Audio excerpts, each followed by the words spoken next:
દાહોદના ડુંગરાના પાણી ગામમાં રસ્તા અને પાણીના અભાવે જનતા ત્રસ્ત. કાચા રસ્તે કારને ધક્કા મારતો વીડિયો વાયરલ. દાહોદ જિલ્લાના અંતરિયાળ વિસ્તારમાં આવેલા ડુંગરાના પાણી ગામમાં વહીવટીતંત્રના વિકાસના દાવાઓ સંપૂર્ણપણે પોકળ સાબિત થઈ રહ્યા છે. આઝાદીના દાયકાઓ વીતી જવા છતાં આ વિસ્તારના રહીશો પાકા રસ્તા અને પીવાના પાણી જેવી પાયાની સુવિધાઓથી વંચિત હોવાથી ભારે હાલાકી ભોગવી રહ્યા છે. દૈનિક જીવન નિર્વાહ અને આવશ્યક કામગીરી માટે લોકોને અત્યંત દુર્ગમ માર્ગોનો આશરો લેવો પડે છે, જે દર્શાવે છે કે સરકારી કાગળ પર જોવા મળતો વિકાસ વાસ્તવિક જમીની સ્તર પર પહોંચવામાં સદંતર નિષ્ફળ રહ્યો છે.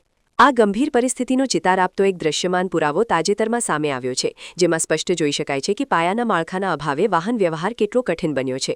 કાચા, રેતાળ અને જોખમી ઢાળવાળા માર્ગ પરથી પસાર થતી એક કાર ફસાઈ જતા સ્થાનિક લોકોને એકઠા થઈને ભારે જહેમતપૂર્વક તેને ધક્કા મારીને બહાર કાઢવી પડી હતી.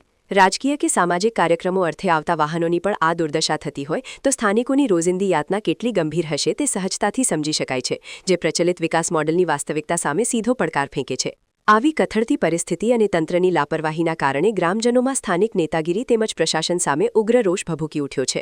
લોકોનો સ્પષ્ટ આક્ષેપ છે કે માત્ર ચૂંટણીના સમયે જ વચનોની લાહણી કરવામાં આવે છે, પરંતુ ત્યારબાદ પાયાની સમસ્યાઓ ઉકેલવા પ્રત્યે સદંતર ઉદાસીનતા દાખવવામાં આવે છે. જો આગામી દિવસોમાં રસ્તાનું નવીનીકરણ અને પાણીની યોગ્ય વ્યવસ્થા સુનિશ્ચિત કરવા માટે તાત્કાલિક અને નક્કર પગલાં લેવામાં નહીં આવે તો સ્થાનિક જનતા દ્વારા ઉગ્ર આંદોલન અને જવાબદાર તંત્ર સામે આકરો વિરોધ નોંધાવવામાં આવશે તેવી પ્રબળ શક્યતાઓ છે.